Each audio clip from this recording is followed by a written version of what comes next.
Morsure de chien, on fait le point avec une vétérinaire.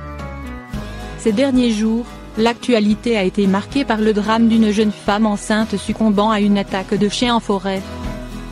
Les décès par morsure de chien choquent toujours, tant nous aimons ces animaux qui ont évolué à nos côtés.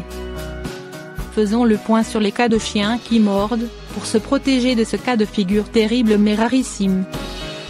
Une enquête est en cours pour déterminer les circonstances exactes de la mort de cette promeneuse. Ce terrible accident nous choque par sa sauvagerie, mais aussi parce qu'il est comme un coup de poignard dans notre dos.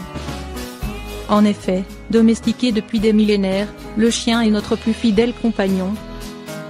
Comment expliquer que le meilleur ami de l'homme se retourne ainsi contre lui? Ce triste fait divers nous rappelle que nos chiens ne sont ni des jouets, ni des machines, mais des êtres sensibles avec leurs instincts et leurs émotions. L'agressivité fait partie du schéma comportemental normal des canidés, les morsures de chiens en sont la conséquence. Mais, aussi terrible que soit cet accident, il faut garder à l'esprit qu'il reste tout à fait exceptionnel. Les décès par morsure de chien sont rarissimes. Les morsures de chiens mortelles sont très rares. Le nombre de morsures de chiens en France est estimé à 500 000 par an. Ce nombre regroupe des réalités très différentes, de la simple égratignure à la blessure plus profonde. Environ 60 000 personnes nécessiteraient une hospitalisation à la suite d'une agression canine. Les cas de décès sont quant à eux exceptionnels, de 1 à 2 par an, mais ils sont souvent très médiatisés. Entre 2009 et 2010, l'Institut de veille sanitaire, INV, en partenariat avec Zoopsy, une association de vétérinaires comportementalistes, a enquêté sur les morsures canines. Leurs recherches ont permis d'établir un profil type du chien mordeur. Dans 78% des cas, il s'agissait d'un chien connu de la victime, 36% des cas, l'animal de la famille. 36% des personnes mordues avaient moins de 15 ans. On est donc très éloigné de l'attaque dont a été victime la jeune femme enceinte en forêt de Rethel. D'autre part, l'enquête a mis en évidence un nombre de décès par morsure de chien de 33 en 20 ans, soit moins de 2 agressions mortelles par an.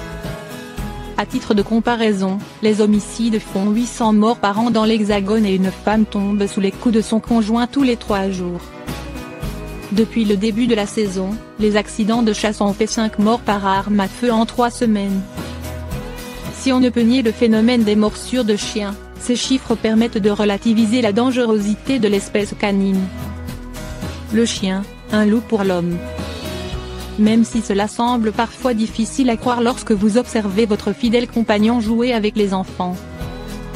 Lézarder au soleil sur la terrasse ou venir quémander des caresses, l'agressivité fait partie du comportement naturel du chien. C'est même pour cela que l'homme l'a domestiqué il y a 400 000 ans. Parce qu'il avait besoin d'un auxiliaire pour garder sa maison, défendre son troupeau des attaques de prédateurs ou encore le seconder à la chasse. Ne l'oublions pas, le chien a pour cousin le loup, grand chasseur. Pour le loup, l'agressivité n'est pas un défaut, c'est ce qui lui permet de chasser, de défendre ses petits et d'assurer ainsi la perpétuation de l'espèce. La très grande majorité des chiens n'expriment pas ou peu cette agressivité naturelle envers l'homme. L'espèce canine a en effet développé un attachement profond envers l'espèce humaine. Un chien ne mord pas sans raison. Il répond à des schémas comportementaux qu'il est important de connaître afin de comprendre et éviter les morsures canines. Les différents types de morsures de chiens. Les vétérinaires comportementalistes classifient les agressions canines en différents types. L'agression maternelle, la chienne protège ses petits. L'agression territoriale, le chien défend sa maison. L'agression par irritation, le chien est agacé ou douloureux et veut faire cesser un comportement. L'agression par peur, le chien est acculé et ne trouve que l'attaque comme issue. L'agression hiérarchique, le chien dominant rappelle à l'ordre ceux qu'il considère comme inférieurs, chiens ou humains. L'agression de prédation, le chien reproduit un comportement de chasse. Ce dernier type d'agression est le plus grave car elle a pour but la mise à mort de la proie. On la rencontre souvent de la part de gros chiens sur des chiens de petit format ou des chats, mais aussi parfois sur des enfants.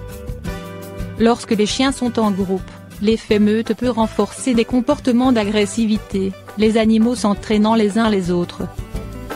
Connaître ces situations à risque est primordial pour les maîtres afin d'éviter les accidents. Il est cependant à noter que cette agressivité est encore de nos jours recherchée, voire encouragée par l'homme. C'est le cas des chiens de gardiennage et d'attaque de l'armée ou de la police.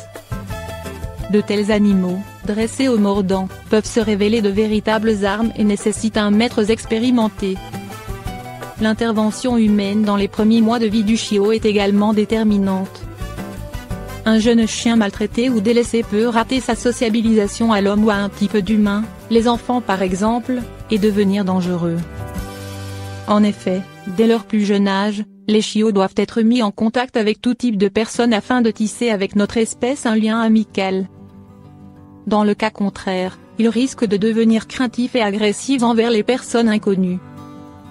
Le drame de cette jeune femme enceinte ayant succombé à des morsures de chien ne doit pas nous faire oublier ce que nous a apporté et nous apporte encore l'espèce canine. Combien de vies sauvées ou améliorées grâce à nos fidèles complices. Des chiens d'avalanche aux chiens policiers, en passant par les chiens d'assistance, que de services rendus. Sans oublier tous ces petits compagnons de l'ombre qui éclairent notre quotidien.